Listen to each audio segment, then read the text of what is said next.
Nobody would want to change that. But I think they need to be notified as well, because I think we've had some issues where there have been items on the consent agenda that affected a business. Number 17 deals with it. They're given a 15-minute presentation. But there have been times I've seen people stay till the end because they didn't know that we approved the consent agenda item that they were there for, so maybe we just need to communicate that a little better too.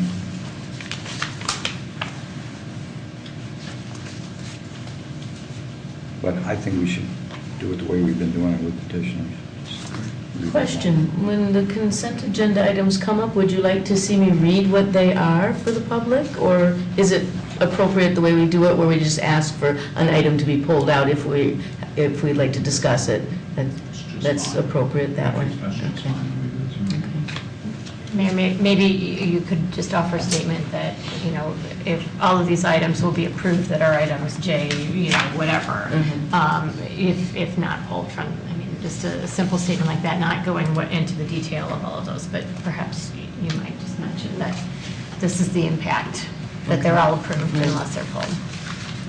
Mark, on the consent agenda, there are different types. There are people who come in with their bank attorneys, and there are other people who are individuals who aren't too accustomed to this sort of thing. I've seen, and I've done this myself, I've gone out in the audience, if I've seen someone sit there for a while and say, you know, you were approved, you know, you don't have to stay any longer.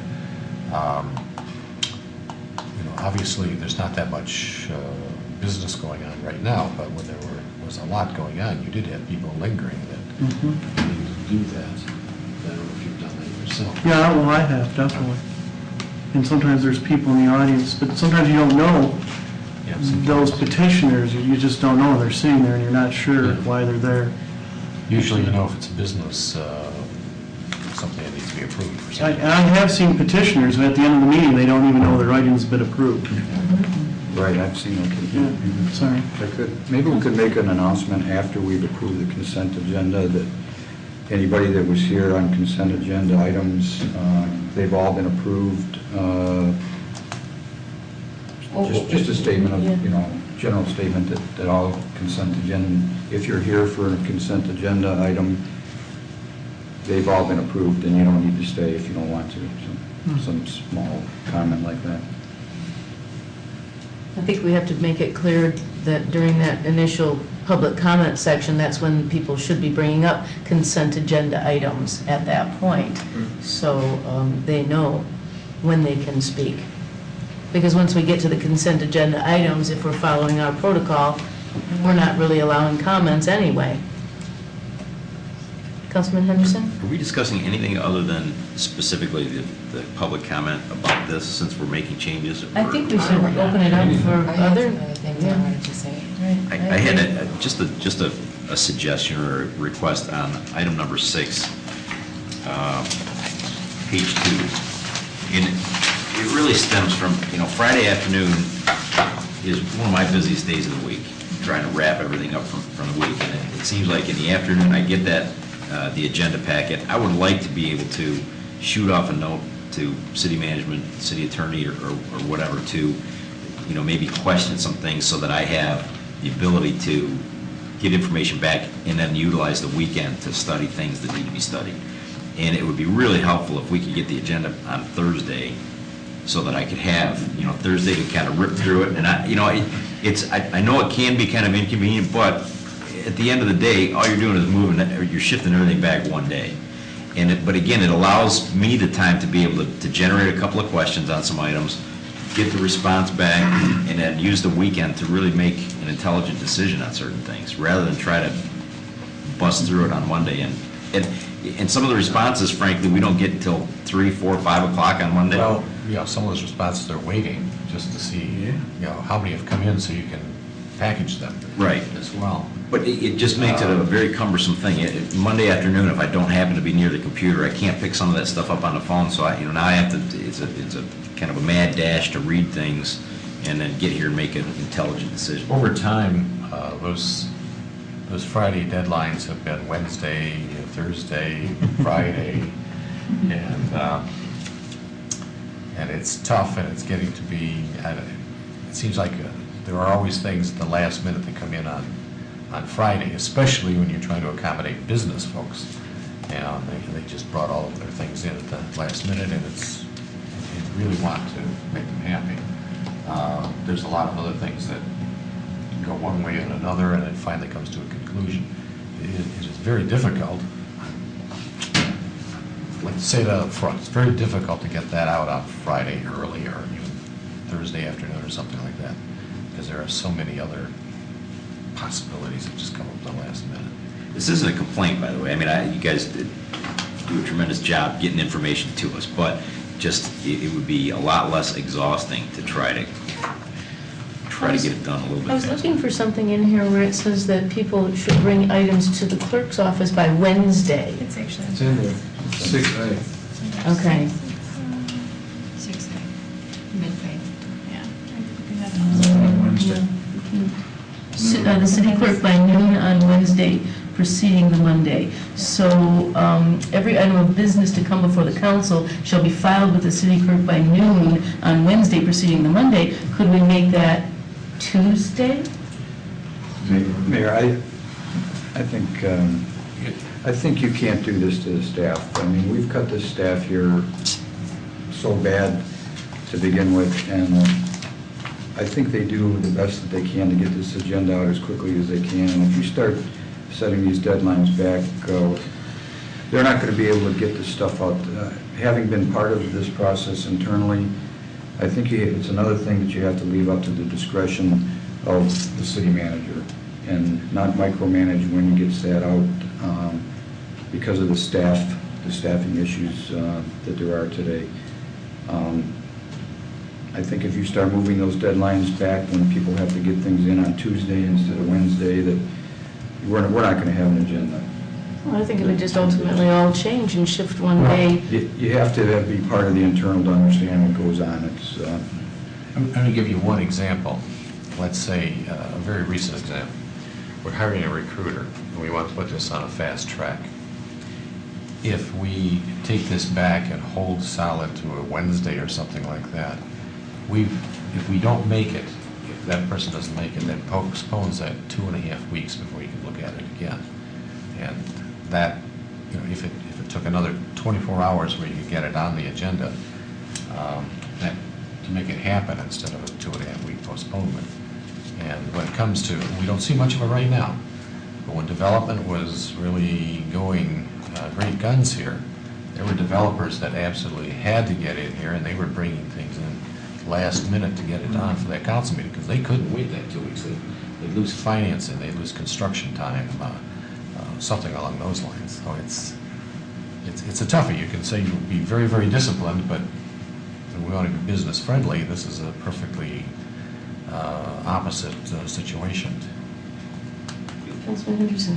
It looks like it's somewhat of an arbitrary situation, though. I mean, if you tell a business owner that you have till Friday because we got to get this agenda out, or Thursday or Wednesday, whatever that date is, if we just simply tell them, no, now it's got to be Tuesday, I mean, they'll adapt just like people that are conversing at council. And again, all I'm asking is adapt. I'm not asking to completely revamp the entire system, but again, it allows us to do a little bit more due diligence and be a little bit more professional in what we were elected to do. And so far we've I think cumulatively councils do a pretty good job of working with that. But there are times on Monday afternoons that I arrive here and I haven't seen the questions, and I'm scrambling trying to read stuff at the last second. And I think it's unfair to the people, unfair to us, unfair to you as a body to expect that of us. So again, just an idea. I may not have full support on that, but it is a frustration. If it could ever be a hindrance to somebody that's trying to do business in Troy or trying to get on the agenda, I understand what you're saying, Councilman Henderson, but again, I don't want it on my conscience that a business tried to get in under the deadline, but they missed it, and so I'm willing to deal with it, but an hour faster is always appreciated. But I also understand you're trying to put things together, but Well, I'd like to have it wiped out at 8 o'clock in the morning on Friday. And there are extra calls. Where's this? Where did this go? Things get pulled if I need more time on it. And there's some people in this room who are guilty of that. So. But another thing, talking about the business people, you can't train them because someone who might want to put up a 10-story building, the only time they do business in the city, and there's no training for that sort of thing. It's not like it's the same people in all of the time. So. Just to follow up, with it, not to whip the dead horse, but I'm going to whip the dead horse. If you, I know business people are going to push things to the limit, to the end. If you made that date Thursday, or if you made it Wednesday, or if you made it Monday, they're still going to miss the deadline to get information to us. Simply because we arbitrarily put it, you got to have it in by, what was the date? Was it Wednesday? Wednesday noon. To be able to hit the agenda. If you made it Tuesday, they're going to miss the agenda as well. So again, that's just a shifting tide. They're going to be told. They're going to be told.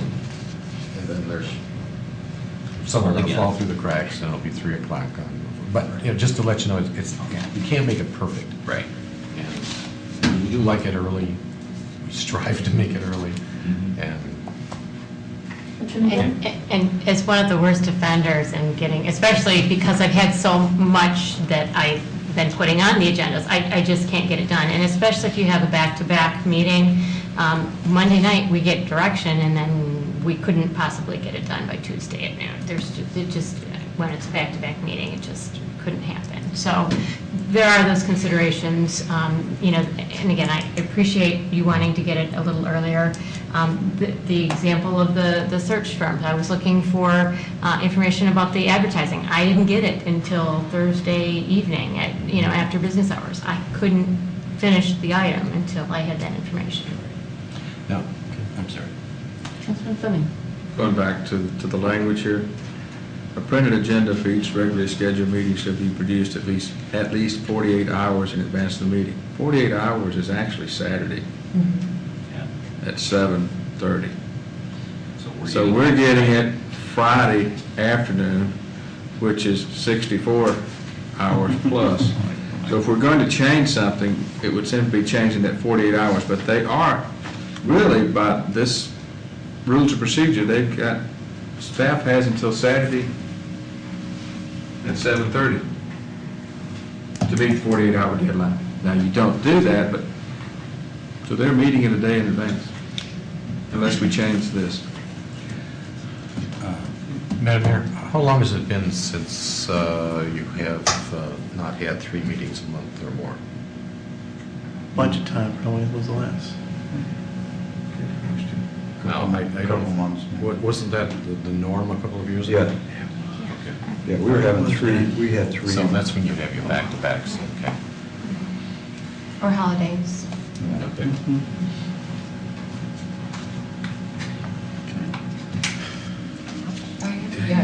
I have a couple of things I wanted to point out.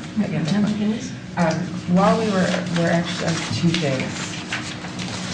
And I don't really know, I think it's just some clarification, and to be honest, if we go back to the order of business, actually, that we were already looking at under 7, and you've got L and M, which are council referrals and council comments. And I guess I just wanted to have some clarification while we were on the subject here and all together. Because I know every new council kind of gets in the groove of doing things a different way. And when I'm looking at these, this is really for my own ability to do things the correct way and to be the most effective. The way that these 2 read to me, they're very similar. And one is essentially saying that you bring something up and ask to put it on the agenda, so it's on the agenda, and then you consider it at the next regular meeting. And then the council comments here, which I'll be the first to admit, we use that and it totally runs the gamut. I was talking about food donations tonight, and we've got other people talking about things that they want a resolution for, and we've really gone from meeting to meeting depending on the subject and how we're even asking for action to be taken. We haven't really been utilizing council referrals that much, but tonight there was something underneath there, you were asking it to be handled one way. And really, there's no wrong way, because I don't think it's very clear here. So I just didn't know if we had this opportunity to figure out what are we expecting when we utilize one of these. If we're going to follow the words that are actually written here under council comments, it's essentially saying anything that one of us brings up at a meeting, we're not discussing it, we're not asking for any action, we're just saying it, and it's going on the next agenda as an action item. And that doesn't really seem like, one, what we're doing, and I don't really know if that's the most effective way to do it. So I just wasn't sure, and also I think because all of us are coming to the table with ideas that we would like to see go forward, and really to make sure what's the best way to do this. I think it gives us a better idea of how we're going to be conducting business on council, and it gives staff a better idea, because right now I know they're always looking to us for consensus, and so this is probably an opportunity to do it, and I'm not sure if it's really clear here. So I don't know if people want to hear a solution, or if they think I'm the only person that has an issue with this, which is fine, but I just think it might be an opportunity. You know, for instance, Councilman Tietz brought something up tonight that he wants to take action on, and he brought it up in comments and then asked for consensus. Is that, you know, what we need to be doing under council comments? And then that way we're bringing something forward, specifically asking for consensus, and then we know that it's going to appear on the next agenda item, rather than the way it's written here, which I don't think is good practice, and I don't think it's really what we do. Councilman Fleming? Yeah, looking at, you're making an excellent point, Mayor Pro Tem McGinnis. Under referrals, that's intended to make the deadline for the agenda. We all know there are things that are going to come up after the agenda issues, you know, on Saturday and Sunday over the weekend that we want to talk about. So council comments in M are for that, for items that didn't make the council referrals. So that's a distinguishable difference there. I think your point is council comments do not necessarily need to be placed on the next regular meeting agenda. I think that's something that's discretionary that we determine during council comments. But I think there are two distinct things. But I think we need to reword it so it doesn't automatically say if we discuss it, it's on the next agenda.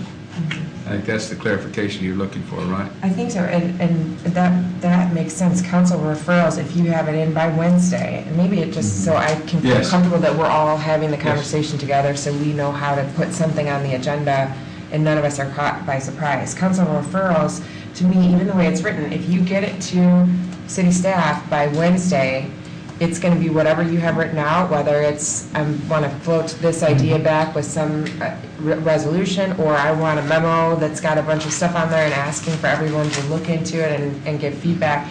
But if it gets to city staff by Wednesday, we're discussing it based on whatever you've submitted in writing at the meeting on Monday. So that's my understanding of council referrals. Council comments, I just would like it to be a little bit more clear. It can be something that a council person or the mayor wants to convey to the community. That's their opportunity to convey information to the community. And it's also an opportunity, if you would like to discuss something, you can discuss it. If you'd like to take action on something in some way, in order to do that, you need to ask for consensus. Correct? Whether it's consensus to put this on the next agenda item, I agree. or consensus to have the staff research something and bring it back. But I just think we're all trying to do a good job and get things out there and have us take a look at certain things, but there's no rhyme or reason to the way that either we're asking staff to do something or we're expecting other members of council to be prepared. So it's some language that could essentially say council comments is an opportunity for you to convey information to the community or speak on an issue, or if you're requesting some sort of action is taken, that you're asking for consensus at that point. Councilman Slater? Well, I think maybe if we could change the word will to may in the first paragraph, items brought forward by mayor or council may be placed on the next regular meeting agenda. You know, will says that they have to be, so it seems like maybe we might want to get rid of will. And then in the next items appearing under council comments are not, intended, we could say may or may not be intended for discussion or action at a meeting at which they first appear. Or we may want to just change that completely, that the mayor or council may wish to discuss any item during this time period. I think it's too restrictive, that last sentence. We probably should just strike that and say, mayor and council may wish to discuss any topic at this time, period. Just let us, that's a place to talk, if you want to talk. And then is it just the general understanding, General because understanding. the policy that we've kind of been following is that if you're asking for action to be taken, it's by consensus? I mean, I don't have, Under maybe, council but- comments. Right. But if, if you put it on a referral, you can bring it up. it'll be there, and Proposing- there'll be a yay or Dave nay did or that. action taken on it. You put it, council referral. I was taught this week how to do that, so. And then council comments is more of a generic area to just, you may want to place something on the next regular item, or you may want to just talk about a topic.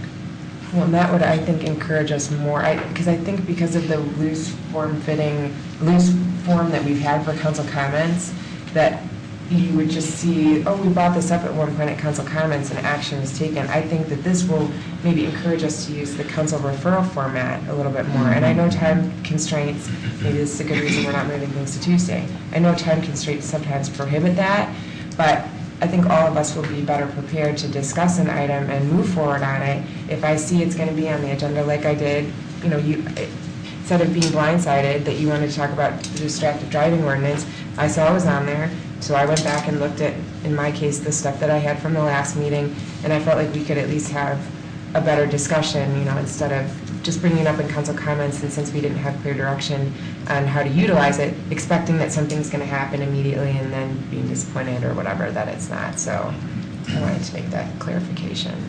Councilman Fleming? Yeah, I'm not good at wordsmithing, but I'll take what Dane suggested here and add a couple of words to it and see if it works. Items brought forward by mayor and council for discussion may be placed on the next regular meeting agenda for action, period. We can discuss it. This says we don't even discuss it. If someone brings it up, we can discuss it. You're not voting on it that night. You need some time to absorb it, but maybe put on the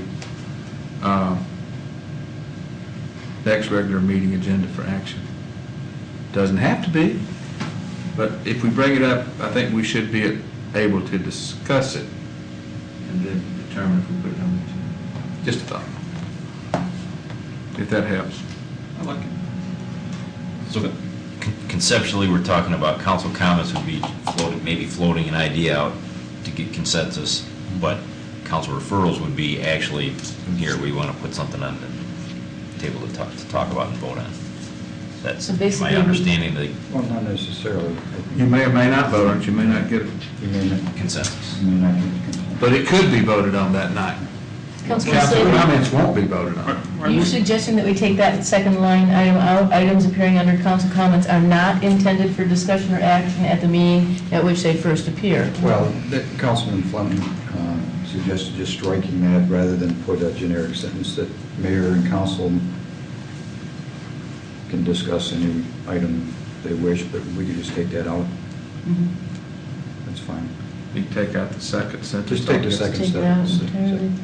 So it would read, if I may again. Discussion is open.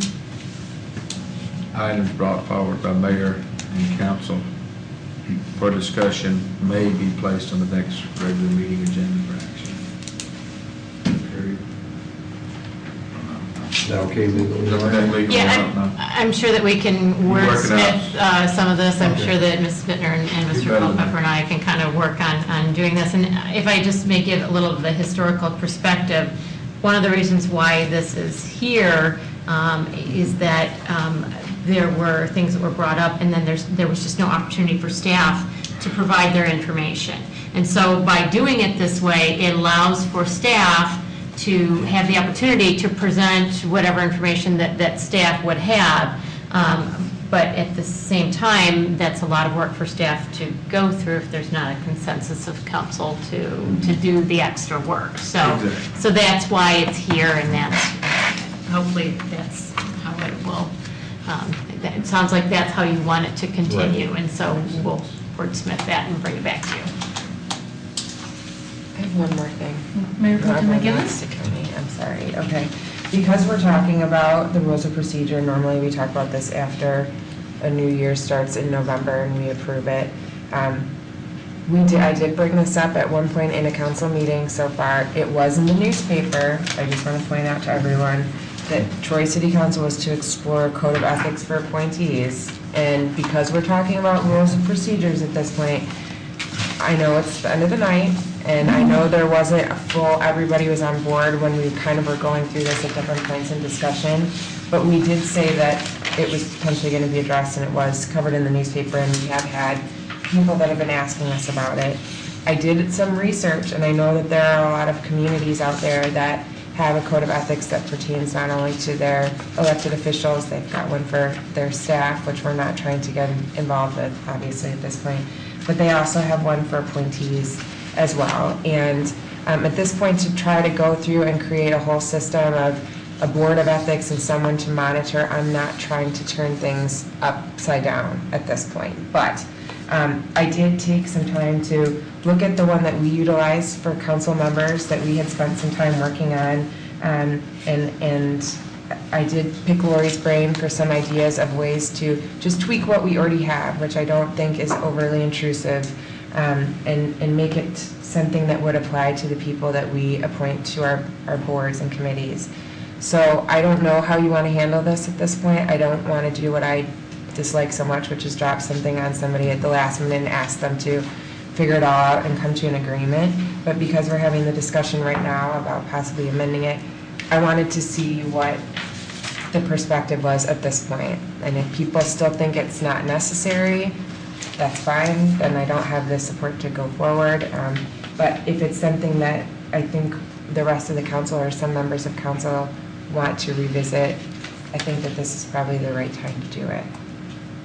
So I don't know what your thoughts are. Councilman I Henderson? wrote a paragraph on that exact topic because I know you had brought it up in a previous meeting, or a combination of people have brought it up. But, you know, one of the problems that we have is, you know, some of these board appointments in the past few months have become very political. I don't know if you noticed. And, you know, it seems like some people are willing to just crucify an individual for whatever reason that wants to be on a board, regardless of who appoints or who nominates them or throws their name out there, just because they don't agree with them politically. And I think that is just, it is a sad situation that we're in. It's something we have to deal with, but I am not willing to try to limit the pool of people that want to voluntarily put their time into a committee and put themselves through that kind of grief. And I don't want to name names specifically, but if it were me and there was a committee that somebody put me out there and my name was dragged down like that, there's no way I would volunteer for something like that in the future. And, you know, so probably problem solved for the people that were against this individual or these individuals, because, you know, that person may have gone away and, you know, the mission accomplished. But I think I like the code of ethics thing. I think everybody should sign one of these and abide by it. But, you know, taking it the next step, over scrutinizing an individual for whatever political cause is just not an area that I want to go down, not an avenue I want to go down. Where do you? What am I proposing? Yes, ma'am. Okay, well, I did make copies for everyone, but I can just tell you really quickly, I don't know if you have an idea, I have a minute to kind of look through everything, but it's really just, it's mimicked from our own code of ethics, and I tried to actually go on the opposite side of the fence as well, so I don't want to make people look at applying for a board and committee as something that's going to really, you know, we don't want to deter them from that. So some of the things that I included, I think actually would speak to the other side. Did you not get one? No, I didn't get one. So basically, just to run through them, some of them are exactly the same as the one that we have agreed to sign as council members. The first one is to respect the confidentiality of privileged information, same applies for council members.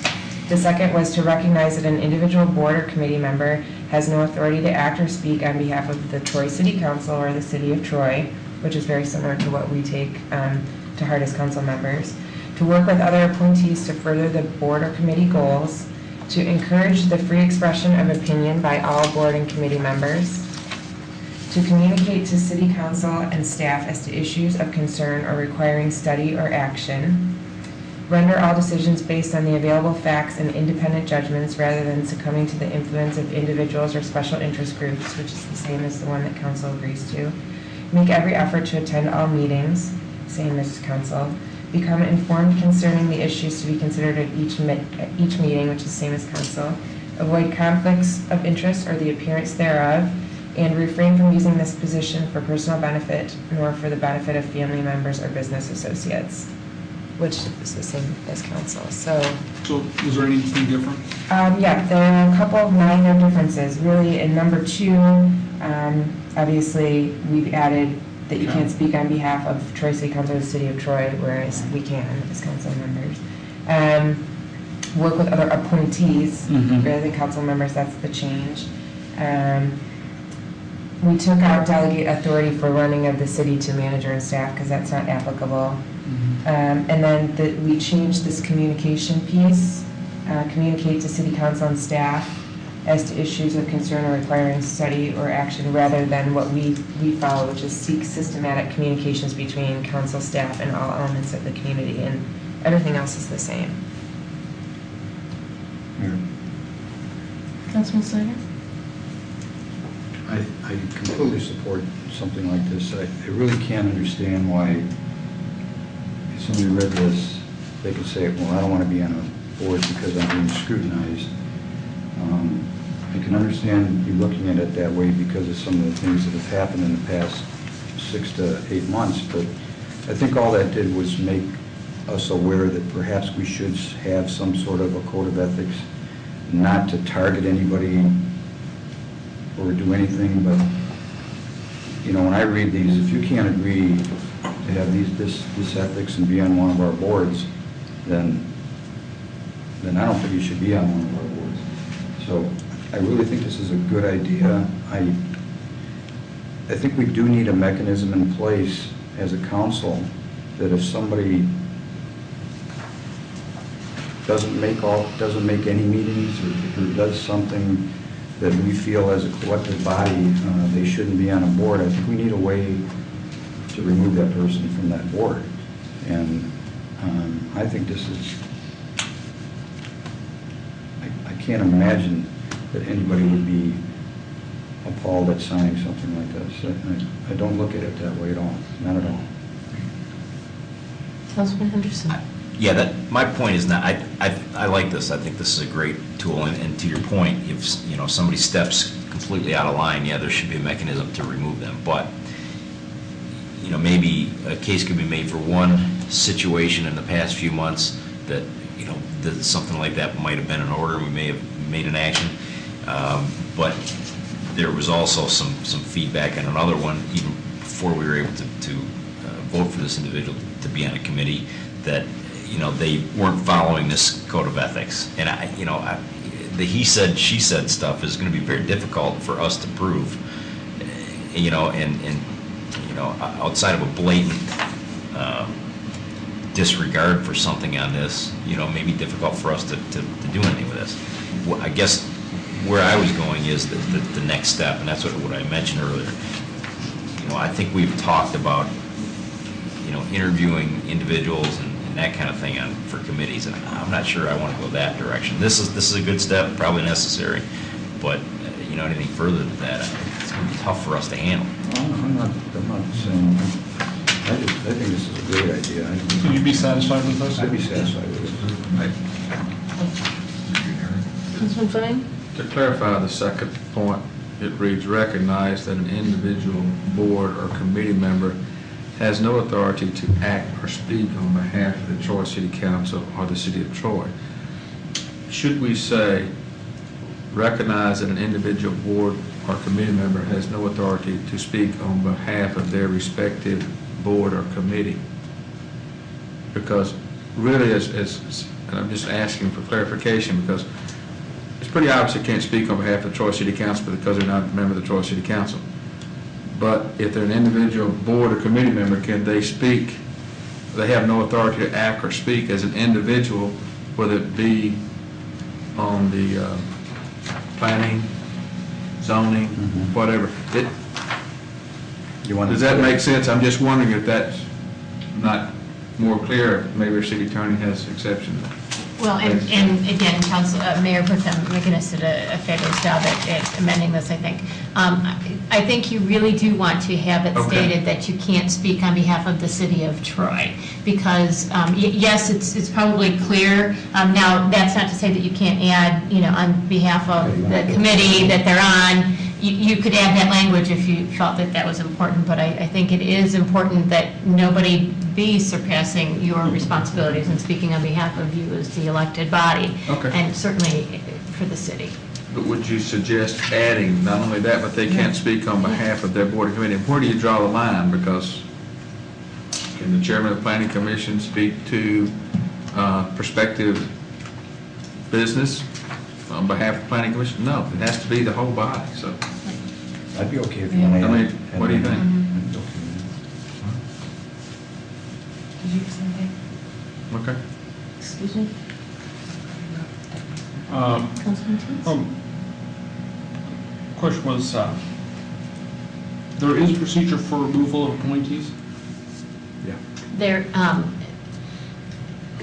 is, yes. It requires would require a hearing, a due process hearing, and notification of the charges. The charges would have to be done while the person was in office. It'd have to be something that's related to their work in that office. So a violation of this code of ethics certainly could form a basis of bringing them before hearing. So who's going to be conducting this hearing? First of all, we're encouraging free expression of opinion by all board and committee members. That's a statement in and of itself that says you can have free expression. Then, I mean, who's going to say that someone rendered a decision based upon the influence of individuals rather than the available facts? Whose decision is that to say? I mean, I think we live in a country where we are supposed to be able to be free to state our opinions, and I don't think that each of us wants someone else to come and knock on the door and say, well, wait a minute, you were basing your opinion on a special interest group. When you say, well, no, I wasn't. I was basing it on facts. And so I think I feel like there's a lot of make work here that is not really necessary. Encourage free expression of opinion. That's great. Make every effort to attend a meeting. That's great. But when we start telling people that we're going to decide what it is that they're basing their personal decisions on, I think we're kind of entering into a little bit of a gray area that we ought not enter into. Mayor Pro Tem McGinnis? Those are things that are under our city council code of ethics. So, and in my mind,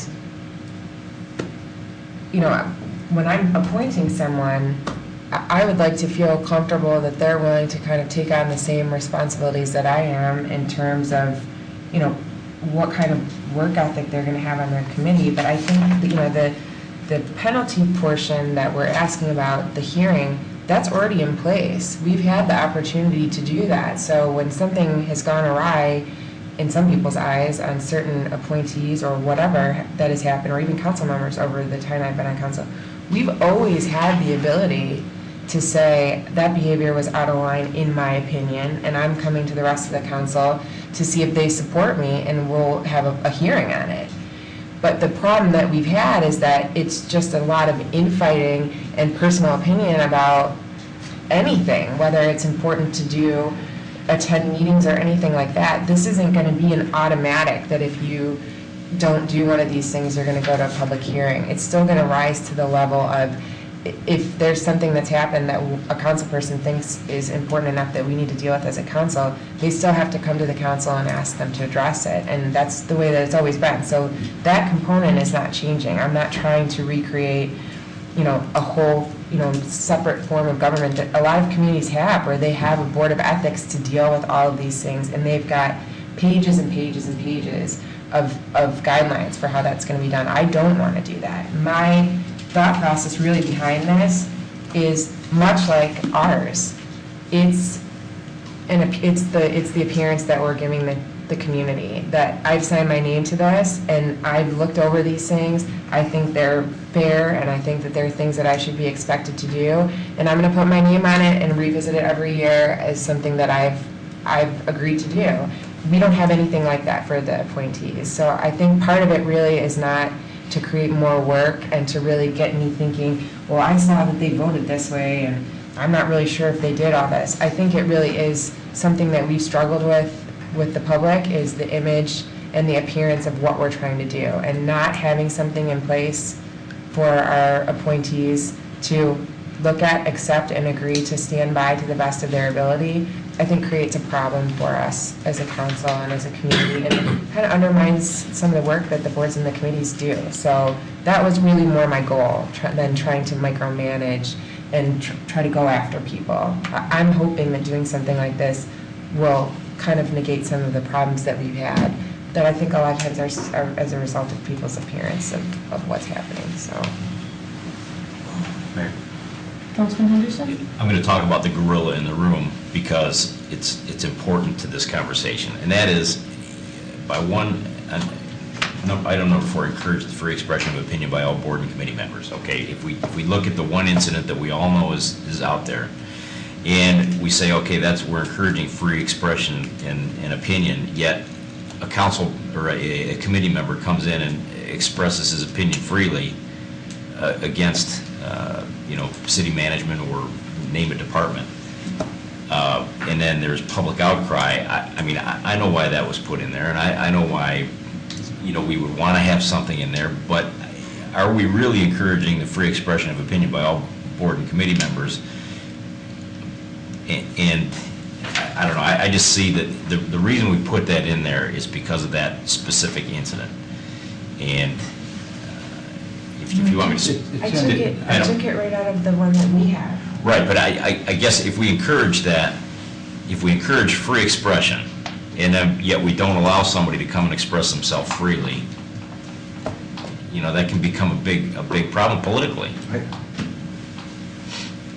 We could have brought that person that you're talking about to a hearing already, and we didn't do that. I really don't understand where you're coming from, because we certainly want to encourage free expression of opinion by all board members. We don't want to stifle that. That's in our rules. If there was a majority of this council that felt that what that person said was severe enough to remove them, that would have been done.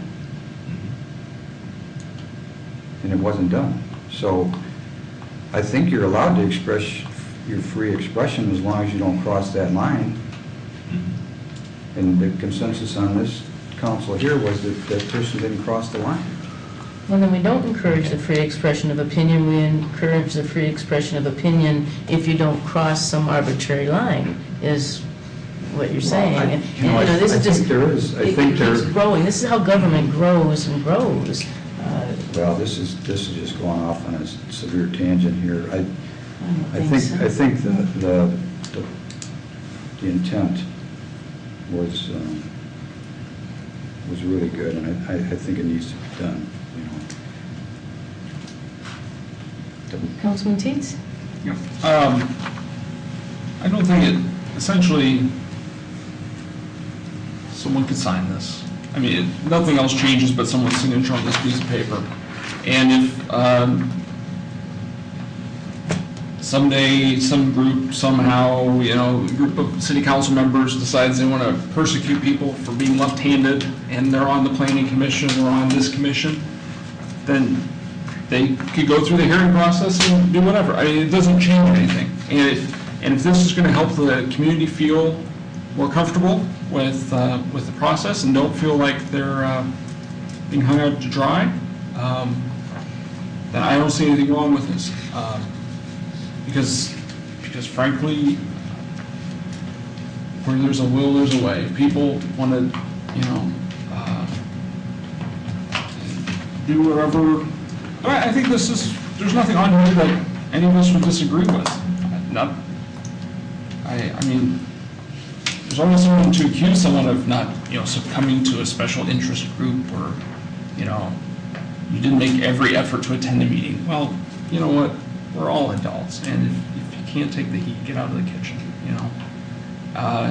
So I'm fine with this. I think, you know, I don't know if we can ask all appointees to sign it, you know, in the next 2 months or whatever, but I don't think it fundamentally changes anything, and I think all of this is good, and if the public feels like things are better and that sneaky things can't go on because of, you know, these few sentences, then all the better, so. Councilman Fleming? I'm not ready to act on this tonight. I don't think it really is what we called here the special study session to do, but I'm glad you brought it up. I think we should look at it. I want to take time to compare it to my own code of ethics that I've signed. Maybe perfectly okay. I may have some suggestions, but I want to wait. I don't want to make a decision tonight.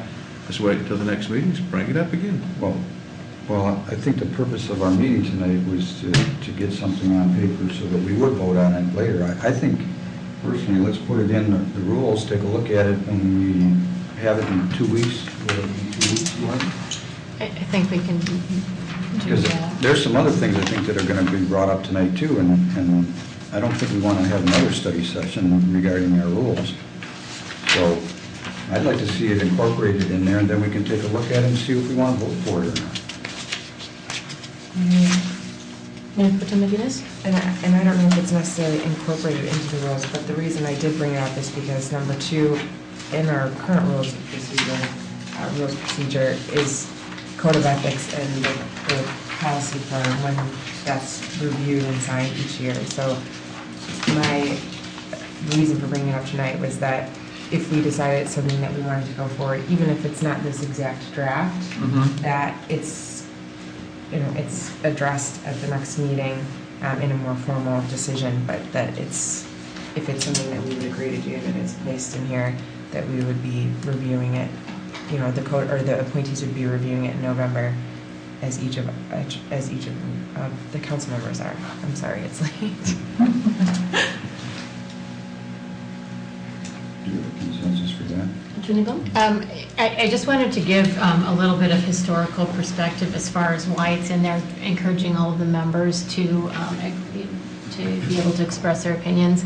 That was done, the reason that was in there is because they wanted to make sure that every person on the board got the opportunity to say how they felt on a particular item that was before the board. So that really is dealing with their expression of their opinions on the matters that they are dealing with and on the matters that are before them. So just adding that historical perspective, it really does pertain to their service on that board and committee. Well, maybe you could clarify that sentence a little bit then, with that in mind, that we encourage the free expression in the board meetings so that everyone has an opportunity to express their opinion on the matters on the agenda.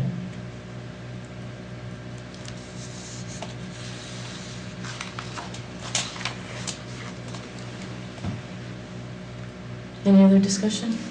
Just have one thing, if we've got a few minutes, I don't want to spend a lot of time. Councilman Campbell? Councilman Slater kind of brought up the issue about the state of the city address. I went back a little bit into our history here, and we have always done state of the city in January and February timeframe, as has Novi, Sterling Heights, everybody around us, Auburn Hills, Rochester Hills, Ferndale, Rochester, Detroit. Oakland County, state of Michigan, they're of course both in the same time frame, as is the federal State of the Union. So just, I know it's not in our rules or our package to say that, but that's, again, a tradition that we've had forever. Until last year, I know we had, Mayor Schilling moved it back to July. I believe it was something to do with the library vote. Not sure what the story was.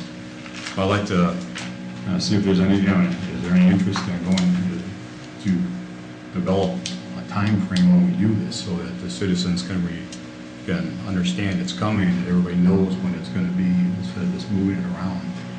Just for background, when I asked to have a State of the City address in February, I was told that I had to wait until July. So then Yeah, that that's what was what I Mayor was Schilling was told. at. Yeah. Councilman Fleming? Again, there have been years where we didn't have a state of the city, period. It's been up to the mayor what they want to do. There was a year the mayor didn't feel comfortable and called off a state of the city address. I was mayor pro tem at the time. I was asked if I wanted to give a state of the city address. I said, that's the mayor's job. The mayor didn't want to, that's her discretion.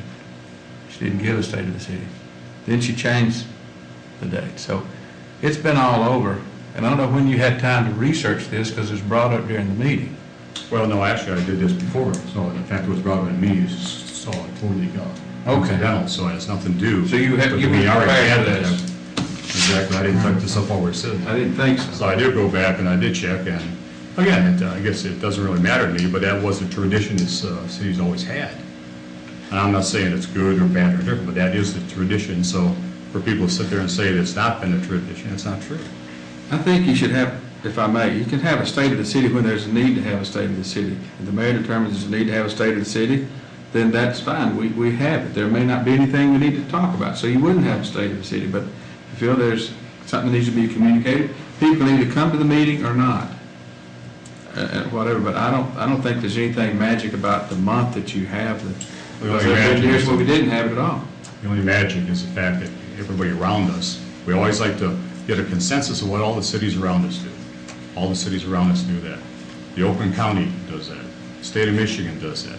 The federal government does that. So I mean, it's a pretty good record of who does it. I'm just saying that seems to be a time frame where everybody in the country does it. We have a new city manager coming in, Councilman Henderson. Come on. I would think that you would want to coincide a State of the City address with right after the budget, because that's when you know the state of the city. Getting 3/4 of the way into a year in January, or the third of the way of the year is just probably not as accurate of information as we get right after the budget sessions. In addition to that, I noticed in the library article that Mr. Fleming brought up, they're having a State of the Library address August 13th, I think. So I don't, again, I am relatively new to the historical aspect of this, but it doesn't seem out of line. Councilman Teets? I mean, maybe next year we can do that. This year, the mayor was told in February, that was in July, and now she's trying to get it on the calendar, and that's fine and well. And so, whenever she'd like to hold the State of the City address, so be it.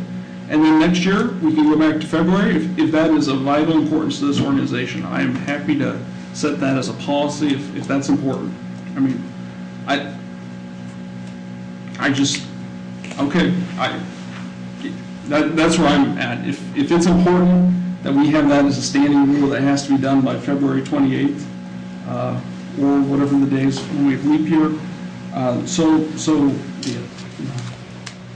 Mayor Pro Tem McGinnis? Well, I guess that's news to me that you were told to do it in July, and so maybe that's something that makes this conversation a little bit different, because when we traditionally thought that it was in January or February, and it had been for some time, and yes, Mayor Schilling made a decision to change it, and perhaps at the time there were people that didn't agree that it should have been changed the way it was. So, I don't know if we should really base one year that was different from all the other years as the norm. I mean, I really think that the norm was to do it in January or February because all of the other communities did it.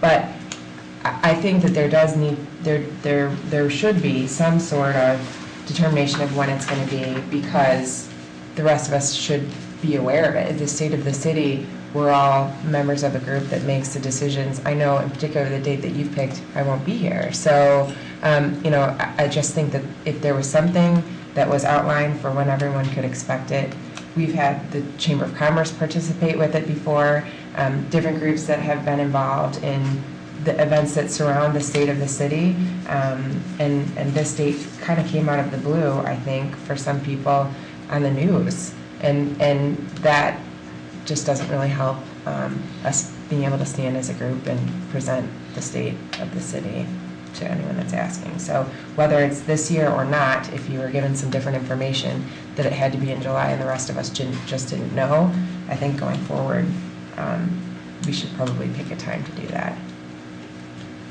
I would welcome involvement by the Chamber of Commerce and anyone on the council that would like to become a part of it. I would be more than happy to have the assistance. But I was told that it was the mayor that gave the State of the City address, and it was her discretion, or his discretion, depending upon who's mayor at any given time. So it's kind of a tradition. That's what I've been led to believe, so I didn't think that it had to come before council. I spoke to Manager Zerlig about it, and he didn't say that it was a decision that had to come before council. He said that it was something that should be held later in the year, in July. And then, you know, as the year progressed, it just seemed like the best time to have it would be when we have our new city manager. And our target date is September 15th, 18th-ish, so I thought September 20th would be a great time to introduce our new city manager. That was the impetus behind the decision. I talked to Mr. Culpepper, and he agreed, and we just made that decision. I, again, was not told by anyone, management, legal, that it was a decision that had to be made by the council. Councilman Slater. So it was John Zerlag that told you that you had to do it in July? Well, he said that it would have to be done later in the year, like as in July. So that's what he said to you? That's because I asked him, could I do a State of the City address in January, February? And I was told no, that it had to be done later in the year. So I took my advice. Did he tell you it had to be done in July? He didn't tell me it had to be done in July. It was my discretion, but the last one was done in July. It was kind of an indication that I should wait till later in the year. And I agreed the budget was going to be over. And, Well, I think it's time to talk about the gorilla in the room, just like it was talked about earlier, because people have been sending me notes and giving me calls saying that this is a promotion by you because there's a November vote coming up. And I think it's important whether we know whether you were told to do it in later on in the year or were you told to do it in July. Councilman Slater. Because, well, listen, I have a lot of citizens that call me. I think it's important for this council to be neutral between now and November, okay?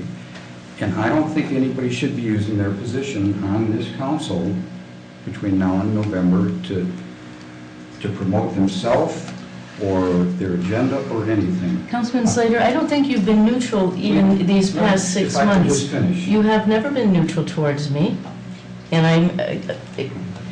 Could I just finish, and then, all I'm saying here is that I think it's important for this council to do things for the right reason, okay? I think so too. Is it the right reason to do this in September the 20th? Is that in the best interest of the city of Troy?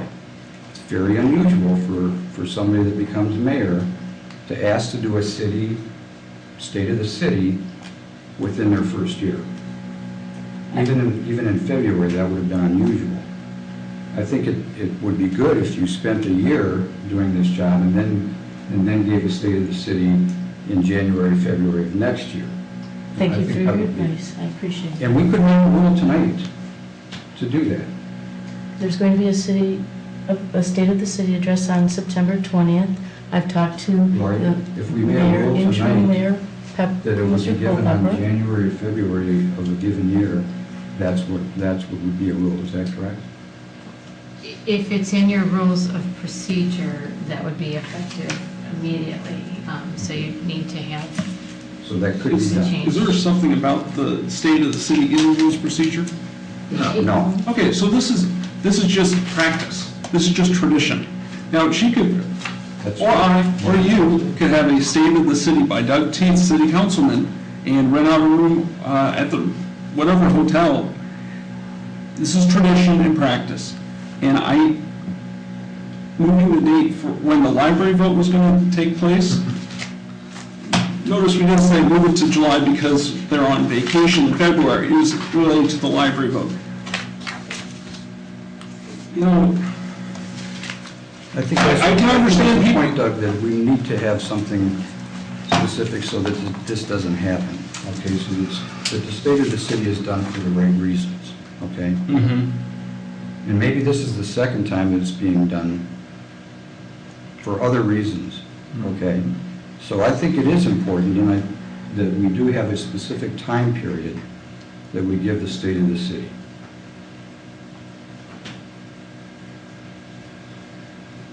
Councilman Henderson? I don't disagree with that, but I'm not willing to vote to have some thing put in place that Mayor Daniels cannot do exactly what was done with the previous administration.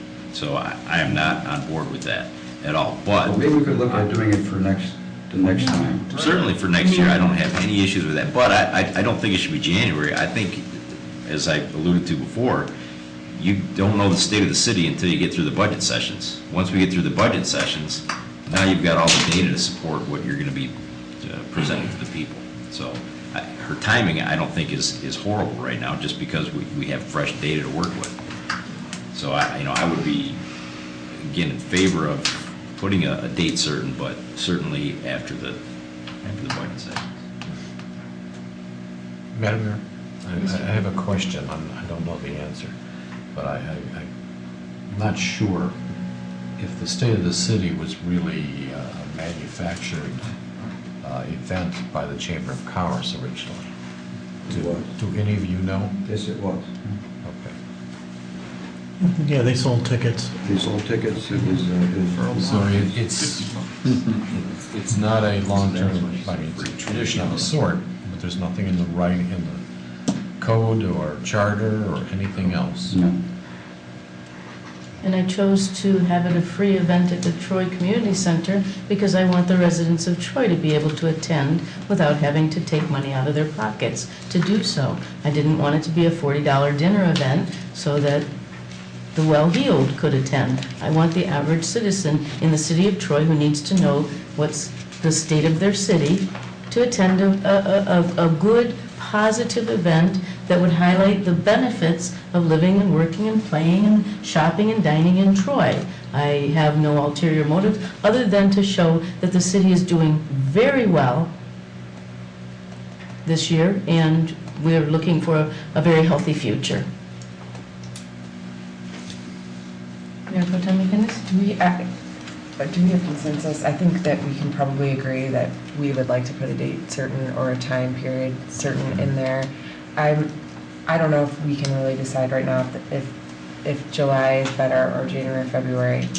Just looking at the fact that everyone else is doing it January or February, I'm assuming that there's probably some evidence and documentation that that's effective. So I don't know if we're in agreement, or at least there's a majority that's in agreement that we're not going to change the date that's already been scheduled by the mayor, if we want to revisit this in November, or when we have some additional information about the best time of year to do it. Unless we're ready to come to an agreement here.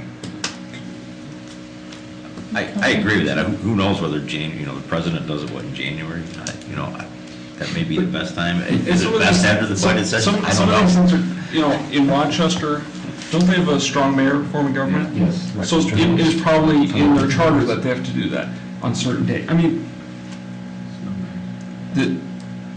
it's been by tradition. If, I don't particularly care. To me, if you want to do it on Thursday versus Wednesday or whatever, it's just by tradition.